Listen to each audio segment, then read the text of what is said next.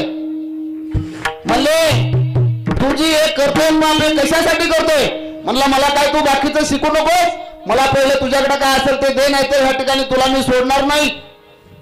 नारद मुनी म्हणले अरे माझ्याकडे काहीच नाही, एवढा गुन्हा आहे, बाकी काहीच नाही, ते तुला घे. नाही म्हणले. दोघांमध्ये वाद झाला. तो म्हणला हे कशासाठी तू करतो म्हणला, मी माझ्या बायका पोरांच्यासाठी करतो. म्हणला तू हे पाप करतोय त्यामध्ये तुझी बायका पोरं त्यामध्ये सामील आहेत का म्हणला हो. म्हणला घरी जाऊन विचारून ये. घरी गेला तोपर्यंत नारद मुनीला एका झाडाला बांधून ठेवलं आणि गेल्याच्या नंतर त्याने विचारलं पत्नीला, अगं मी जे एक पाप करतोय, रोज तुम्हाला त्या ठिकाणी माणसं मारतोय, पैसे आणतोय, तुम्हाला खाण्यासाठी उपजीविकेसाठी एवढं मी उडाढाली करतोय, मग हे रोज पाप केलेलं त्या पापामध्ये तू वाटेकरी आहेस का. ऐकू म्हणले मी तुमच्या संग लग्न केलं, तुमच्या नावाने मणिमंगळ सूत्र घातलं आणि मग तुमचं कर्तव्य आम्हाला जगवणं, आम्ही तुमच्या पापामध्ये वाटेकरी नाही, तुम्ही केलेलं पाप तुम्हीच फेडायचं. मुलांच्याकडे गेला म्हणले मुलांनो तुमच्यासाठी मी रोज चोरी करतो, पैसे कमवतो, तुम्हाला शिक्षण देत होते. म्हणले बाबा तुम्ही आम्हाला जन्माला घातलं, तुमचं कामच ते, तुमचं कर्तव्य म्हणले ते. मग त्या ठिकाणी त्याच्या डोक्यामध्ये फरक पडला. म्हणला हे करतोय हे सगळं कोणासाठी करतोय, मुलाबाळांसाठी, पण ते कुणीच नाही. परत गेला बांधलेला नारद मुनीला सोडलं. नारद मुनी म्हणले तू एकच कर, अरे राम राम म्हणत चाल. तो मरा मरा म्हणायचं, त्याला राम राम म्हणता येत नव्हतं, एवढी माणसं मारली. ते म्हणले 7 रांजण भरले, एक माणूस मारला की एक खडा टाकायचा. मग एका रानामध्ये म्हणले 14 हत्तीची 5 चालाची असा मोठा रांजण, असे 7 रांजण भरले म्हणले त्याने, एवढे पापाचे. आणि मला एवढे पाप केल्याच्या नंतर म्हणले त्याला राम राम म्हणताय ना, मरा मरा मरा राम राम म्हणायला लागला. आणि राम राम म्हणता वल्ल्या कोळ्याचा वाल्मिक ऋषी झाला. बघा नामामध्ये एवढी ताकद आहे. बघा प्रत्येक संतांनी ह्या ठिकाणी आपल्याला सांगितले, देव दिला देह दिला, देवे दिला देह भजना गोमाता. आपल्याला देवाने हा देह कायसाठी दिलाय, हा भजनासाठी दिलाय, पण आपण त्या ठिकाणी त्याचा वापर त्या ठिकाणी केला नाही. बघा प्रत्येक मनुष्याला ज्ञात आहे की बाबा चांगलं वागलं पाहिजे, चांगलं खाल्लं पाहिजे, चांगलं बोललं पाहिजे. माणसाचं माणसात राहायचं असेल ना तर माणसाचे विचार उच्चार आणि आचार या 3 गोष्टी सांभाळल्या की माणूस मोठा होतो. पण त्या जर नसतील, एखाद्याचे विचार खराब असतील, एखादा माणूस कपटी आहे, त्याच्या पोटामध्ये कपट असेल तर लोक ओळखतात लगेच. त्याचे विचार चांगले नसतील, आचार चांगले नसतील, बघण्याचा दृष्टिकोन वाईट आहे, समोरून येणारी एखादी स्त्री आहे ती आपली बहीण भावना अशी नसेल तर म्हणले त्या ठिकाणी तांदूळातला जसा खडा काढावा तसा समाज त्याला त्या ठिकाणी खड्यासारखा काढतो आणि बाजूला टाकतो. बघा या ठिकाणी हा जन्म परत नाहीये. देवाची भक्ती केली तर तुम्हाला त्या ठिकाणी सुख प्राप्त होणार आहे, नाहीतर सुख नाहीये. म्हणले दुःख बांधवडी आहे हा संसार, सुखाचा विचार नाही कोठे. म्हणले कुठं सुखाचा विचार नाही म्हणले. आणि तुम्ही कशासाठी पळताय म्हणले, एक बंगला बांधला की म्हणले त्याच्यावरती दुसऱ्या बंगल्याची तयारी, तेव काढला की तिसऱ्या बंगल्याची तयारी. कशासाठी म्हणले, काही नाही म्हणले. एक दिवस म्हणले कोणता दिवस असा येईल त्या दिवशी तुमच्या ध्येयाचा भाव असा नाही. कोण दिवस येईल काही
बरवसा.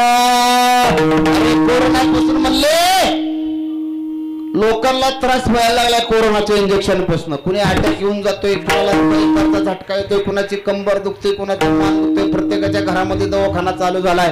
रोज उठतोय, सकाळी गोळ्या खातोय, रोज झोपताना गोळ्या खातोय. म्हणले हे सगळं टाळायचं असेल तर म्हणले 1 कोटी नामस्मरण केलं ना, 1 कोटी तर आरोग्याची प्राप्ती होती. आणि 2 कोटी नामस्मरण केलं तर संपत्ती प्राप्त होती.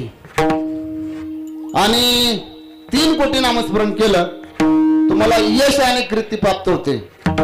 बघा मी सांगतो, नीट ध्यानात ठेवा. 4 कोटी केलं तर त्या ठिकाणी ह्या इहलोकामधील सर्व सुख तुम्हाला प्राप्त होतात. ह्या इहलोकामध्ये काय काय सुख आहेत ना नाना, ती सर्व तुम्हाला प्राप्त होतात. आणि 5 कोटी जर तुम्ही त्या ठिकाणी नामस्मरण केलं तर तुमचे काम क्रोध विकार निघून जातात. आणि 6 कोटी नामस्मरण केलं तुम्ही 6 तर तुम्हाला ज्ञान प्राप्त होतं. आणि 7 कोटी केल्याच्या नंतर म्हणजे अनुकूल पती पत्नी मिळते. आणि 8 कोटी नामस्मरण केल्यावर अपघाती मृत्यू टळतो. आणि 9 कोटी नामस्मरण केलं तर स्वरूप साक्षात्कार होतो, स्वरूप साक्षात्कार. आणि 10 कोटी नामस्मरण केलं तर प्रारब्धाचं कर्म त्या ठिकाणी नष्ट होतं. आणि 11 कोटी नामस्मरण केलं तर संचिताचं कर्म त्या ठिकाणी संपलं जातं. आणि 12 कोटी केलं की क्रियामान कर्म त्या ठिकाणी माफ होतं. आणि 13 कोटी केल्यानंतर ज्याचं नामस्मरण करताय तो भगवंत तुम्हाला भेटतो. आणि 14 कोटी जर त्या ठिकाणी तुम्ही करत राहिला, मागे पुढे उभा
निवार यार भगवंत तुमच्या मागे पुढे उभा राहतोय. मग 13 वर्षामध्ये रामदास स्वामींनी 13 कोटी नामस्मरण केलं, त्यांना देव भेटला रामदास स्वामींना. बघा आपल्याला जर आपण ठरवलं तर आपण काही करू शकतो. मनुष्य आता मानी त्याने ठरवलं नाही गोष्ट करायची तर ती त्या ठिकाणी केलीच जाते. नामच म्हणण्याचा एवढा फायदा आहे, मग तुम्ही नाम काय घेत नाही. सुदामा ब्राह्मण दुःखी दारिद्री पिढीला मिष्टे पोहे घेऊनिया त्याचा बेटीला गेला शुद्ध भाव देखुनिया गाव सोनियाचा दिला. बघा सुदामा नावाचा ब्राह्मण आहे, त्या ठिकाणी भगवंताचा गुरुबंधू आहे, लहानपणीचे मित्र आहेत. पण मला कुणाचा प्रारंभ कसं बदल ते सांगता येत नाही. आता आम्ही 3 भाऊ आहे. एखादा भाऊ शेती करत असेल, एखादा भाऊ नोकरी करत असेल, एखादा भाऊ अनेक काय करत असेल. आणि ते म्हणतात ना कुंभाराने बनवलेली मडकी असतात. काही मडकी तुपाला जातात, काही मडकी म्हणले बाबा पाणी धरायला जातात म्हणजे मेल्याच्या नंतर. आणि म्हणले काही मडकी शेवट वय झाल्याच्या नंतर खाटे शेजारी असतात. तुम्हाला माहित आहे कायसाठी वापरले जातात ते. तसं या ठिकाणी सुदामा ब्राह्मण आणि देव एकत्र खेळायचे. आणि खेळत असताना बघा सुदामा ब्राह्मणावरती एवढी परिस्थिती बेकार आली की 18 विश्व दारिद्र्य त्याच्याकडे आलं, म्हणजे गरिबी. आणि मित्र देव झाला. अरे भगवान श्रीकृष्ण त्या ठिकाणी मित्र असताना त्याच्या घरामध्ये अन्न नसायचं. घरामध्ये बायकोने काय करावं, पहिले चुलीवरती मडकं ठेवायचं आणि त्याच्यामध्ये अन्न शिजायला घालायचं. रोज त्याच्यामध्ये पाणी ठेवायचं, पण अन्न टाकाय नसल्यामुळे रोज चुलीला जाय घालायचं. आणि सुदामाची मुलं त्या ठिकाणी बसलेले असलं, आईला विचारायचं आई शिजलं का? आईने म्हणायचं थांब बाळा, अजून नाही शिजलं. 8 वाजल्या 9 वाजल्या अजून शिजलं नाही, त्यात पाणीच अन्नच नसायचं. मुलांनी त्या भिंतीला टेकावं आणि तसंच झोपी जावावं, असं किती दिवस काढायचं. बघा जी आई वडील आपल्या मुलांना जन्म देतात आणि आपली मुलं जर आपल्या डोळ्यात आता उपाशी मरायला लागल्यानंतर ते सण त्या मातेला होत नाही. ज्या मातेने 9 महिने 9 दिवस आपल्या पोटामध्ये वाढवला दगडासारखा गोळा आणि तो जर उपाशी असेल तर त्या ठिकाणी ती सण होत नाही. म्हणून आपल्या मालकाला म्हणती रोज त्याचं नामस्मरण करता, रोज नामस्मरण करताय. श्रीकृष्ण गोविंद हरे मुरारे रोज नामस्मरण चालू आहे भगवंताचं. अरे म्हणले आपल्या घरामध्ये अन्न नाही, तो तर म्हणले या ठिकाणी आज द्वारकेचा राजा आहे म्हणले, जा म्हणले त्याच्याकडे. अरे म्हणले त्याच्याकडे आधी तो घेतो आणि म्हणून देतो म्हणले आपल्याकडे, त्या ठिकाणी त्याला द्यायला काय आहे ना. बायको हुशार होती, शेजारी पाजारी गेले आणि पोहे आणले. पोहे आणल्याच्या नंतर धोत्रात बांधावं, तर धोत्राला 50 बोळ बांधायचं कसं, उपाण्यामध्ये बांधलं. आणि सुदामा ब्राह्मण निघाला कुठं निघाला आपल्या मित्राकडे भेटायला. अरे नामस्मरण करून करून दाढी वाढल्या, पायामध्ये बूट नाही, चप्पल नाही, अंगावरती कपडे नाहीत, मुलांना कपडे नाहीत, अन्न खायला नाही. आणि सुदामा ब्राह्मण त्या ठिकाणी रस्त्याने प्रवास करत निघाला. बघा भगवंताचं जर तुम्ही नामस्मरण केलं ना तर तुम्ही इकडून जर बाबा 60 पावलं टाकली तर तिकडून देव 100 पावलं येतो. पण मनापासून पाहिजे, चित्त पाहिजे त्याच्यामध्ये. सदा नाम घोष करू हरी कथा तेने सदा चित्ता समाधान, म्हणले चित्त त्या ठिकाणी पाहिजे. आणि सुदामा ब्राह्मण निघाले. श्रीकृष्ण गोविंद हरे मुरारी वासुदेव जाऊन पोचला द्वारकेत. आणि बाहेर त्या ठिकाणी गेल्याच्या नंतर द्वारपालाला सांगतो अरे मी या ठिकाणी भगवंताला भेटायला आलेलो आहे, त्याला सांगा सुदामा नावाचा कोणतरी. अरे द्वारपाल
सुदामा गरीबाला तरी टाळी वाजवा यांच्यासाठी. आज पहिला दिवस आहे आपला आणि पहिला दिवस जर चांगला नाही झाला रडायला लागला 8 दिवस. आजच्याला म्हणजे आपल्याला ह्या ठिकाणी कामच आहे आपलं झाडून घ्यायचं आणि पत्रावळा टाकायचं. उद्यापासून सगळे भोजनाची तयारी आहे तुम्हाला. पण आज भोजन आहे तुमच्यासाठी पण नामाचं भोजन उद्यापासून आहे. आज नुसती साफसफाई आणि पत्रावळी टाकणं काम आजचं. नामाचा महिमा आणि जागर आणि काला हे नियमात ठरलेले कीर्तन आहे. त्या ठिकाणी आजचं कीर्तन म्हणजे आपल्याला असं सगळी साफसफाई उद्या येणारे कीर्तनकाराला वाटलं पाहिजे काय साफसफाई सजावट आहे. त्यावेळेस मग तुम्हाला ते गोड गोड खायला देणार आहेत. आजपासूनच सुरुवात आहे आपली पण नामाची सुरुवात त्यातनी गोड गोड सगळं तुम्हाला त्या ठिकाणी मिळाले. बघा सुदामा ब्राह्मण गावात गेला देवाच्या.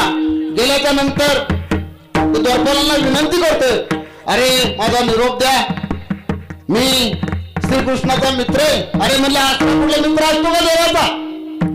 अरे ज्याच्या ताब्यामध्ये म्हणजे सृष्टीचा मालक आहे. म्हणजे हा कुठला गाडी पाहिली कपडे नीट नाहीत. एकाला दया आली आणि तो सांगायला गेला. देव आपल्या 8 राण्यांच्या समोर बसला होता खुर्चीवरती आणि ऐकलं कोणीतरी बाहेर सुदामा नावाचा ब्राह्मण आलाय आणि तुम्हाला तिकडे बोलवतोय. देव टन कोणी खुर्चीवर उठले आणि त्या गेट जवळ आले आणि त्याला खांद्यावरती घेतलं. बघा मित्र असावा तर म्हणले असा मित्र असावा की आपल्या जीवाभावाचा मित्र असावा. मैत्री कधी पण करा चांगली पण आताची मैत्री घातकी ठरायला लागलेली आहे. पूर्वी माणूस शब्द दिला तर पाळायचा. आता माणूस बदलतो. कुठून गेला माणूस तोंडाव म्हणणार काय महाराज लय भारी कीर्तन केलं बरं का तुम्ही. मागून म्हणला ते काय शानी आहेत का. तसं त्या ठिकाणी सुदामा ब्राह्मण त्या ठिकाणी देव आला आणि त्याला खांद्यावरती घेतलं आणि आपल्या खुर्चीवरती नेऊन बसवलं. बघा सिंहासनावरती. बघा गरीब ब्राह्मणाला देवाने सिंहासनावरती बसतो. देव सुद्धा गरीब मैत्री करतो. मग त्या ठिकाणी बसल्याच्या नंतर देव म्हणला अरे सुदामा काय आणलेस खायला. सुदामा म्हणला अरे ह्या उपरण्यात बांधलेले पोहेत उपरणं कामाने मळलेलं कसं द्यावं. देव ह्या खांद्या उपर नाही. देव तिकडून हात घालायचा सुदामा इकडे घ्यायचा. मग ते बघा त्याचं असं आपण काय म्हणतो एखाद्या जिलेबी तर तुम्ही पाहिली तर तुम्ही अशा गुटख्या गिळता. सुटलं का पाणी तुमच्या तोंडाला. तसं त्या ठिकाणी मिटक्या मारायला लागले देव आणि सगळ्यांनी ते पोहे मिठू मिठू खाल्ले. संध्याकाळ झाली 9 वाजता जेवायला बसल्याच्या नंतर सुदामा ब्राह्मणाला म्हणले बसायला चांदीचा पाट आहे सोन्याचं ताट आहे पुढं. अरे पंचपक्वान्न बनवल्यानंतर सुदामा ब्राह्मणाने त्या ठिकाणी देवाने आपला कपडे त्यांना घालायला दिले आणि दिल्याच्या नंतर त्या ठिकाणी जेवाय बसला सुदामा ब्राह्मण आणि घास घालायचं तर आठवण आली घरची.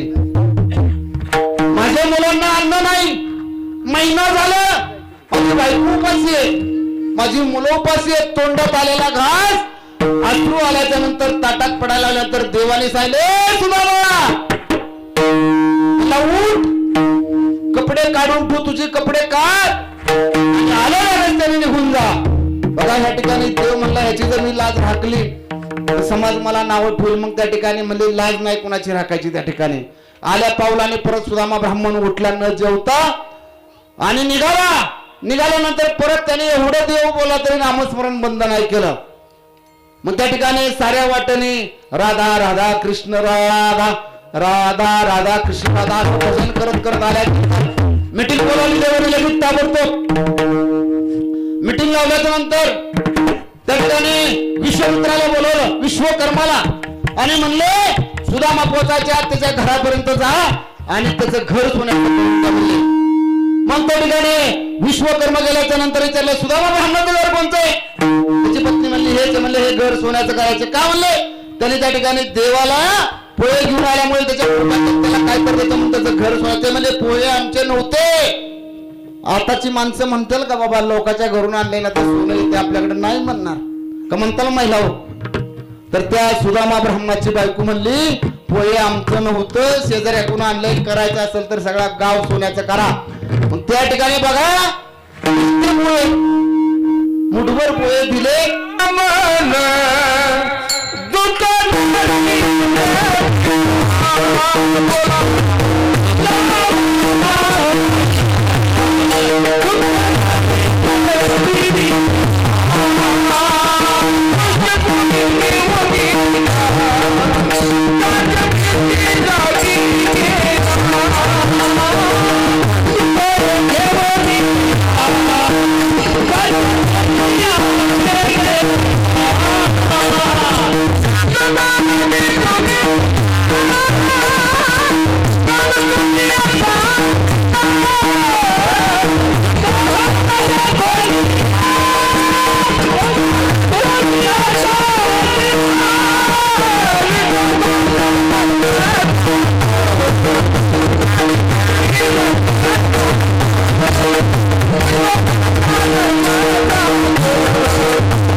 निष्ठे पोहे घेऊन या त्याच्या बेटीला गगेला शुद्ध गाव कोणिया गाव सोनियाचा दिला. अरे देणाऱ्या पोह्यामध्ये भाव शुद्ध होता. तुम्ही जर चहा प्यायला बोलवलं एकदम 2 माणसाचा चहा ठेवला 10 जर आले तर तुम्ही म्हणणार आता करायचं काय, भाव त्या ठिकाणी शुद्ध पाहिजे. 2 कपात 10 कप तयार होतात, पण भाव पाहिजे तेवढा. मनी नाही भाऊ आणि देवा मला पावतो अशाने बघायचा नाही. देव बाजारचा भाजीपाला नाही. त्या कलियुगामध्ये जीवन जगत असताना मनुष्याला खूप यत्न होतात, पण मनुष्य दाखवत नाहीत. प्रत्येकाला येत नाहीत. बघा आईने 4 मुलांना जन्म दिला, पण आताच्या काळामध्ये भाऊ भावाकडे बघणं वैराची भूमिका तयार झाली. घरात सासू सुनाचा भय नाही. त्या ठिकाणी बघा पहिली सासू रगील होती. अशी रगील सासू म्हणजे सासू जर पाहिली नवारी नेसलेलं तर सून नुसती अशी सळसळ कापायची. पण आता सून पुढून आली की सासू सळसळ कापते. उलटा खेळ झालाय. कारण मुलगा ताब्यात गेला.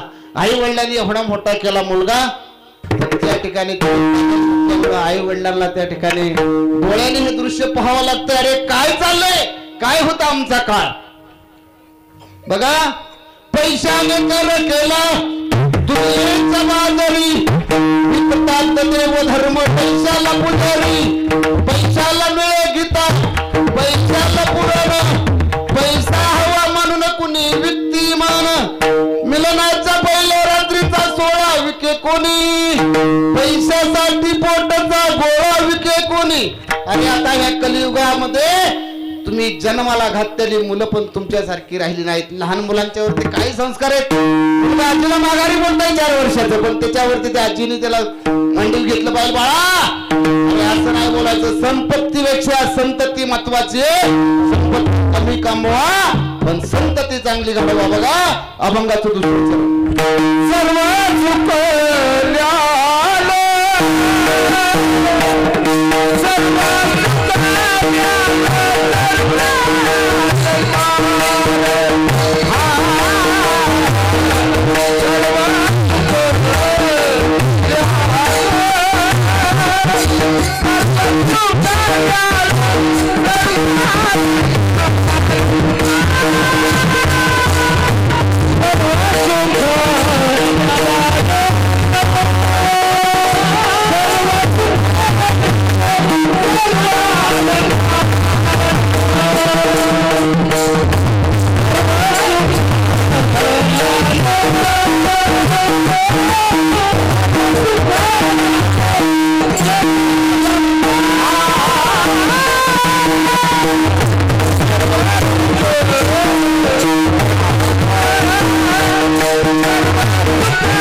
आनंद निर्भल डुलत सो. बघा किती सोनं घातल्यानंतर तुम्ही सुखी होणार आहे, किती आनंद होणार आहे तुम्हाला. 10 तोळं 20 तोळं 50 तोळं. एक बाई नवरा मुंबईला होता मिलमध्ये आणि गणपतीच्या सणाला गेली मुंबईला आणि गेल्याच्या नंतर 8-10 दिवस राहिल्याच्या नंतर म्हणजे आता इतके दिवस राहिले काहीतरी करा मला काहीतरी करा म्हणून मालकाने तिला नथ केली. नथ आणि नथ केला. तिला वाटलं आता गावाकडच्या खेड्या बाहेरला नथ कुणाला मिळते. अगं माझा नवरा मुंबईला म्हणले आणि नथ करून आल्यानंतर गावाला आली ना ती वरती धुवायला गेली. 5-6 महिला धुणत होतात आणि धुणत होत असताना ती साड्या होत्या त्याला असे गसरत येऊन देऊन आपटायचे कणाकण आणि आपटता असताना काही साड्या फाटल्या. तर शेजारीन म्हणले अगं एवढ्या जोराने तू घसर मारते आणि त्याला झोडापते, तुझ्या नाकातली नथ पडेल ना. अगं म्हणले आंधीचं म्हणले असते तुला नथ कधी केली तर म्हणले माझ्या कशाला साड्या बाहेर फाटल्या असत्या. पण मग विचारलं कुणी नथ केली. म्हणजे मुंबईला गेले होते गणपती बघायला माझ्या मालकाने नथ केली. जिसने नथनी किया उसे करे बरोबर उसने नाक दिया उसे भूल गई गवार. ज्यांनी नाक दिले म्हणले ती विसरून गेली पण ज्यांनी केली त्याचे हाका गाजत होते. माझा मुंबईला मालक आहे म्हणले मला बोलून घेतलं गणपती बघायला आणि माझ्या मालकाने मला ही नथ केली. देव म्हणतो अगं तुला जर नथ घालायला नाकच दिलं नसतं तर पाटणीला अडकवले असते का. बघा एक सावकार होता आणि सावकार 25 वर्षाचा असताना व्याजाचा धंदा करायचा मोठा वाड्या गावामध्ये आणि धंदा करत असताना सावकार 20, 25, 30, 35 वर्षाचा झाला. लग्न झालं, 2 मुलं झाले. व्याजाच्या पैशावरती सावकार मोठा झाला. सावकार 40-45 वर्षात झाला की सावकारला कुष्ठरोग झाला आणि कुष्ठरोग झाल्याच्या नंतर 50 वर्षाचा सावकार झाला. मुलं अमेरिकेला गेली शिकायला. मुलं शिकली तिकडे नोकरीला लागली आणि याच्या शरीराचा कुष्ठरोग सगळा अंगाला भिनला आणि 55-60 वय झाल्याच्या नंतर मुलं गावी आल्याच्या नंतर वडिलांची परिस्थिती पाहिल्याच्या नंतर म्हणजे बाबा तुम्ही आता बाहेर बसा. 6 बाय 6ची जाळी मारली आणि कुष्ठरोग झालेल्या सावकाराला बाहेर काढल्याच्या नंतर सावकार रोज त्या जाळीमध्ये बसायचं. भूक लागली तर कुणी पाणी देत नसं. दारात निसून चालली की हाक मारायचा अगं मला भूक लागली तांबर पाणी आणून दे. नाचू चालला ओ भैया अरे मला ताण लागली पाणी दे. भैयानी सांगायचं मला आता वेळ नाही मला शाळेत जायचं उशीर झाले. सुटले सांगायचं महिला बाया कामावरती जाईल मला टाइम नाही. बायकोला हाक मारावी. बाई म्हणे बरे मरता बायको म्हणजे आता तुम्ही मेलेलं बरं कशाला त्रास देताय आम्हाला. दिवस लोटत चालले. सावकार आठवायचा 25 वर्षाचा काळ काय होता माझा. पैसा गोरगरीब लोक यायची माझ्या पायावरती पडायची. व्याजाने पैसा द्यायचो, धंदा करायचो आणि त्या ठिकाणी आज माझ्यावरती काय दिवस आलं. केले कर्मा झाले त्याची भोगाले गेले ऐसे किती कर्मे श्रीराम वनवासा गेला. कर्मे दशरथ वियोग मेला क्षोभ रावण. बघा या ठिकाणी प्रत्येकाला ह्या ठिकाणी कर्म केलेलं फेडायचे. मग 4 महिने झाले सावकाराकडे कुणी लक्ष टाकाना. सावकाराची अवस्था इतकी बेकार झाली पोटाला अन्न नाही. रात्रीचा चंद्र उगवलेला आहे. रात्रीच्या 1:30 वाजता सावकार म्हणला आता काही गावाच्या बाहेर पडला आणि मजल करत एक गावात जंगलामध्ये पांडुरंगाचं मंदिर होतं जसं बनातला विठोबा असं. आणि त्या जंगलामध्ये गेल्याच्या नंतर त्या मंदिरात गेल्याच्या नंतर त्या ठिकाणी पक्ष्यांच्या साठी गाडगी बांधली होती. तो त्या गाडग्यामधलं पाणी प्यायचा. बघा या ठिकाणी सावकार असताना सावकाराने सगळं भोगलं. अंगावरती सोनं नाणं सगळं भरपूर घातलं. बायकोला केलं, मुलांना केलं, सगळं घरं बांधून ठेवली मोठी. सर्व सुख भोगलं त्या ठिकाणी आणि त्याच्यावरती वेळ खराब आली का केला. बघा व्याजाचा धंदा करणाऱ्याला सुट्टी नाही. त्या ठिकाणी तुम्ही जर कुणी व्याजाचा धंदा करत असेल ना तर त्या ठिकाणी ह्या मृत्यू लोकातून ज्यावेळेस आपला प्रवास हल्ला जातो ना त्यावेळेस असे खेड्याचा रस्ता असतो आणि त्याच्यावरनी आपल्याला चालायचं असतं. मग त्या ठिकाणी कुणी येत नाही म्हणले. त्या ठिकाणी कुणीच येत नाही म्हणले बाबा. त्या ठिकाणी कुठला राजा येत नाही, कुठला चौधरी येत नाही, कुणी पाहुणा नाही येत आणि कुणी राजा नाही. त्या ठिकाणी ते आपल्याला भोग लागतं. आणि मग गेल्यानंतर त्या ठिकाणी पांडुरंगाचं मंदिर होतं आणि पक्ष्यांच्यासाठी मांडलेली गाडगी, त्यातलं पाणी प्यायचा, लोकांचे निवद मांडायचा आणि तो सावकारतून निवद खायचा आणि उदरनिर्वाह करायला लागला. त्यांनी त्या ठिकाणी पांडुरंगाची भक्ती चालू केली. पांडुरंग हरी जय जय.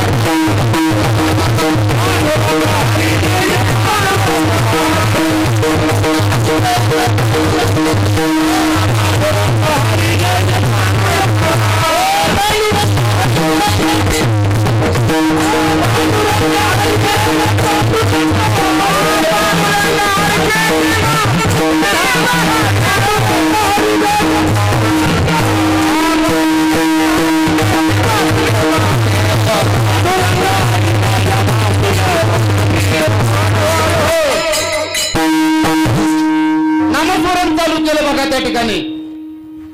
आणि 2 वर्ष झालं, 3 वर्ष झालं, रात्रंदिवस भगवंताशिवाय काही सुचलं नाही. त्याच्या अंगावर सगळं त्या ठिकाणी बरा झाला आणि सावकार पहिला होता तसं त्याला शरीर प्राप्त झालं. बघा त्या ठिकाणी तो म्हणला सर्व भोगलं पण नामाशिवाय आणि परमार्थाशिवाय जीवनाला अर्थ नाही म्हणला. भगवंताचं नामचिंतन केलं म्हणला 2-3 वर्ष, पण आयुष्यभर 50 वर्ष म्हणले बायका पोरांची चाकरी केली. म्हणले कुणीही त्या ठिकाणी अन्न पाणी दिलं. बघा जोपर्यंत तुमच्यात ताकद आहे ना तोपर्यंतच तुम्हाला घरची म्हणणारे दादा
सावकार म्हणला भरपूर पैसा कमवला पण म्हणला कर्म वाईट केलं म्हणून त्याचं भोग भोगायला लागला. म्हणला अरे नाही कुणाचा कोणी तुझा नव्हे रे कोणी अंती जाशील एकला प्राण्या माझं माझं म्हणून. अरे बहीण कोणाची भाऊ कोणाचे कोण कोणाचे सगळे सोय रे मेल्या मागे सर्व राहतील तू तिला नाही गेलो रे माये बाजार प्राण्या मायेचा बाजार. अरे हा सगळा मला मायेचा बाजार आहे. कोण कुणाचा आहे म्हणले नको नको म्हणा गुंतू माया जवळ जवळी सवा. तुमच्या पाठीमागे एक माणूस लागलेला आहे बघा सगळ्यांच्या आणि तो तुमची वाट पाहतोय कधी तुम्ही होताय त्या ठिकाणी. म्हणून किती तुम्ही सोनं नाणे घातले तरी तुम्हाला सुख मिळणार नाही. पण सुख मिळायचं असेल तर त्या ठिकाणी भगवंताच्या नामचिंतनाशिवाय कुठे तुम्हाला सुख मिळणार नाही. अभंगाचं तिसरं चरण.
सर्व सुख झालो सर्व अलंकार आनंद निर्बल डुलत सो. बघा असो ऐसा कोटे अर्थवशी नाही देहीची देही भोगू दशा. बघा त्या ठिकाणी आपल्याला नामस्मरण करल्याच्या नंतर संतांना त्या ठिकाणी तुकाराम महाराज म्हणतात, अरे भजन जर करायला लागल्या तर नंतर मी कुठे मला काय कळत नाही. असो ऐसा कोटे अर्थवशी नाही देहीची देही भोगू दशा. बघा त्या ठिकाणी दिवाळीचा सण आहे आणि दिवाळीच्या सणाला तुकाराम महाराजांचा मेहुणा जेवणासाठी आल्याच्या नंतर जिजाबाई म्हणती तुकाराम महाराजांना की रोज भंडारे डोंगावरती जाता, आज घरी थांबा म्हणले, माझा भाऊ येणार आहे. ते म्हणले अरे तुझा भाऊ यायचा असेल तरी मला काय घेणं देणं आहे त्याचं, माझं काही कामच नाही म्हणले. तुझा भाऊ आला तर म्हणले तू थांब, नाही म्हणले मी पण लोकांच्याकडे जाते कामाला गेलेले पैसे आणते, पुरणपोळी करू, जेवण करू, सर्वजण आनंदाने खाऊ, म्हणले तुम्ही थांबा. नाही म्हणता तुकाराम महाराज त्या ठिकाणी होकार दिला आणि थांबले. ते म्हणले मी थांबतो पण बाहेर अंगणात ओट्यावरती तुळशी बशी माझं नामस्मरण चालू राहील. म्हणले काही करा पण थांबा. आणि मग त्या ठिकाणी बघा तुकाराम महाराजांची पत्नी पश्चिम महाराष्ट्रातील अप्पाजी गुरुवांची मुलगी होती. 36 एकर त्यांच्याकडे असा ऊस बागायतदार असणारा त्या बागायतदाराची कन्या. पण त्या ठिकाणी तुकाराम महाराजांच्या संग लग्न केल्यानंतर तिला गरिबी भोगावी लागली. मग त्या ठिकाणी ते म्हणतात तुकाराम महाराज बरे झाले देवा माझे निघाले दिवाळी निघल्यामुळे तरी म्हणले पिढा गेली की त्या ठिकाणी बाबा दिवाळी निघल्यामुळे तरी मला ह्या ठिकाणी परमार्थ करता आला. म्हणला ज्याची बायको म्हणले चांगली असती ना ती सकाळी उठले की नाश्ता देते, गावात आली की जेवायला वाढते, दुपार झाले की चहा पाणी देते, संध्याकाळ झाली की जेवण देते, परत संध्याकाळ म्हणते बाबा तुम्हाला काय त्रास आहे का विचारपूस करते म्हणले. त्यामुळं बायकोने एकदम मन मोहून घेतल्यानंतर म्हणले मला ह्या ठिकाणी कुठं जाता. तुकाराम महाराज म्हणता माझी बायको कर्कश म्हणून त्या ठिकाणी मला उलटी शिव्या देते.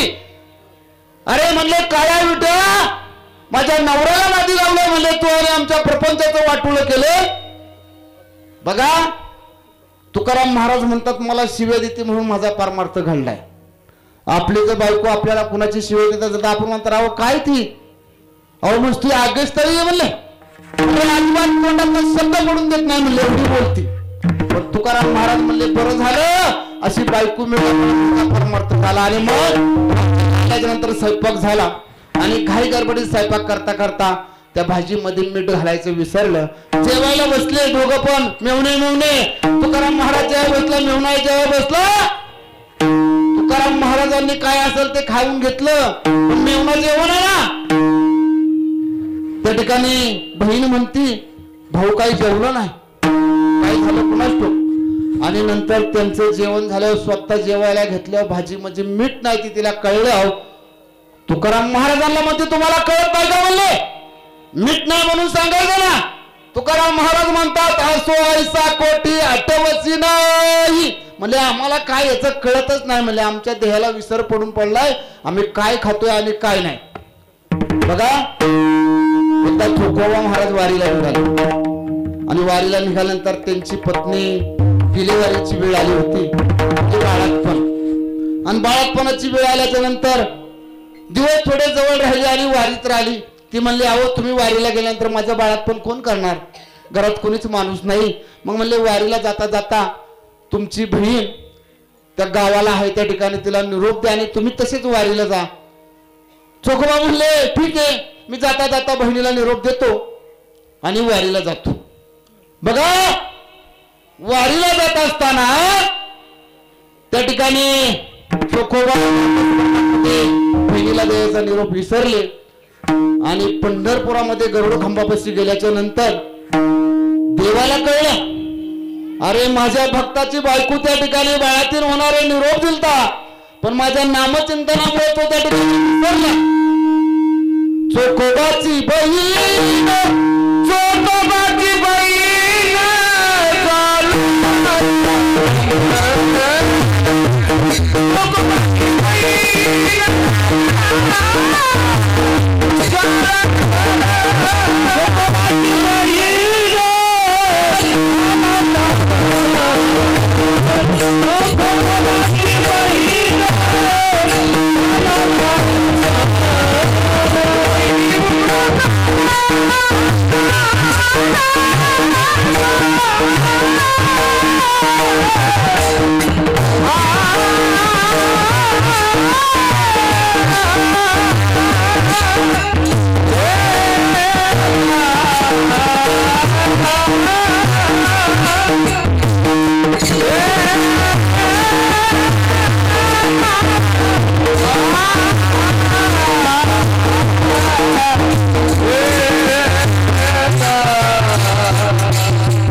चोखोबाची बहीण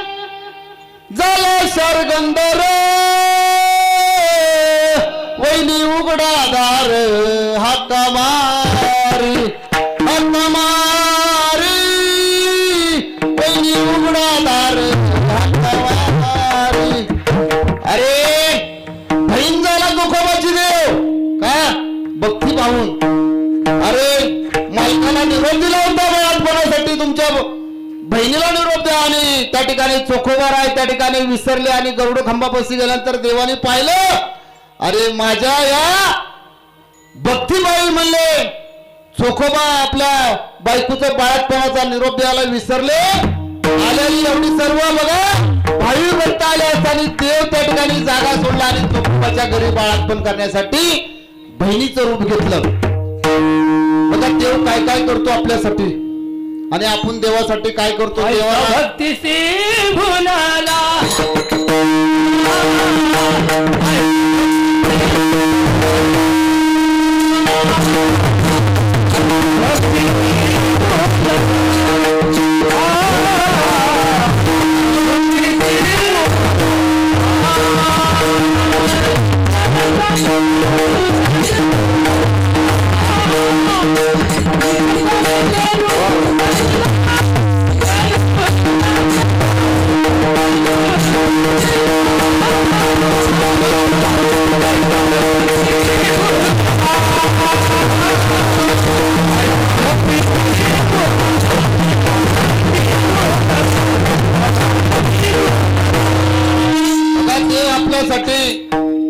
स्वतः रूप घेऊन येत असतो. आपण देवाला जर बघा त्या ठिकाणी निवेद केला तर कुठंतरी एक तार कुरडायची आणि बारीक भजी आणि पूजा घालायला निघाला तर सुपाऱ्या कसल्या असतात, खडका कसल्या असतात तुम्हाला सर्वांना माहिती आहे.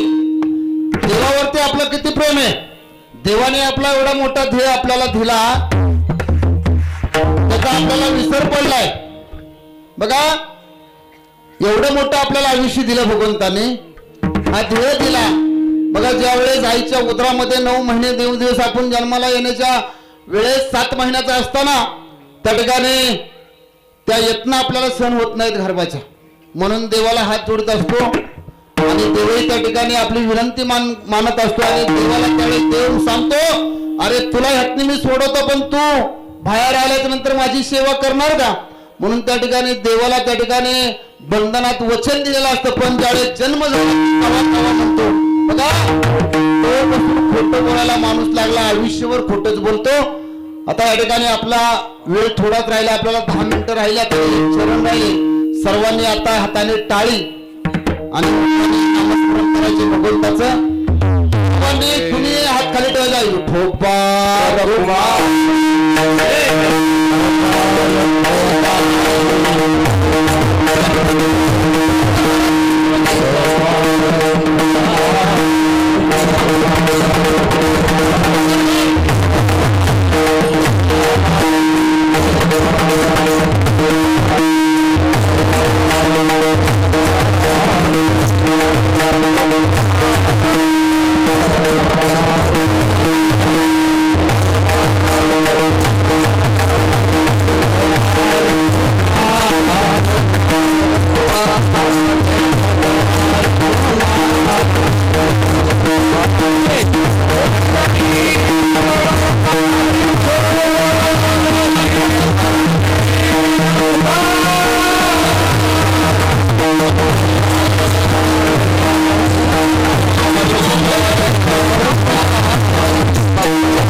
Bye.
तुका म्हणे आम्ही झालो अग्निरूप लागून रूप पुण्य अंगाभजा अग्नीमध्ये काही टाकलं तरी त्या ठिकाणी ते वेळ ह्या ठिकाणी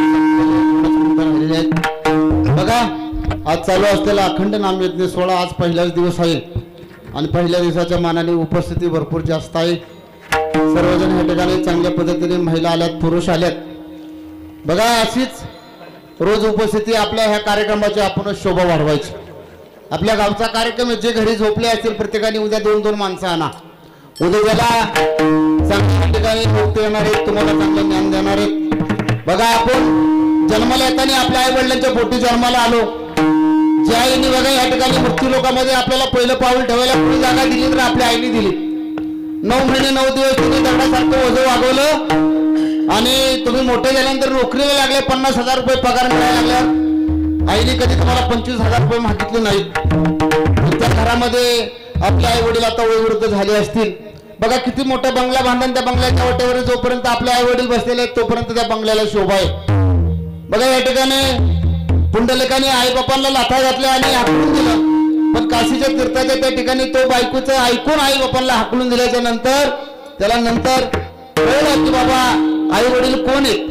मग त्या ठिकाणी पंढरपूरला ज्या ठिकाणी डिंडरून होतं त्या ठिकाणी पुंडलिकाच्या आई बापांना हानी पुंडलिक त्या ठिकाणी सेवा करत बसला. कोणाची? आपल्या आई वडिलांची. बघा आपली आई किती वयस्कर असू द्या, 80 वर्षाची आई असू द्या, 80 वर्षाचे आपले वडील असू द्या, पण त्यांनी आपल्यासाठी काय केलं आपण पाठीमागं वळून पाहिलं पाहिजे. त्याची आपल्याला जाणीव पाहिजे. आपल्या आई वडिलांनी आपल्यासाठी हाताचा पाळणा नेत्राचा दिवा केला आणि आपल्याला लहानाचं मोठं केलं. आपल्यालाही मुलं दोन झाल्याच्या नंतर आपल्याला त्याच्यावरती जीव लावतो. पण ज्या आई बापांनी आपल्यासाठी अहोरात्र काबाड कष्ट करून आपल्याला मोठं केलं, प्रत्येक येणारा क्षण तो तुमच्यासाठीच होता.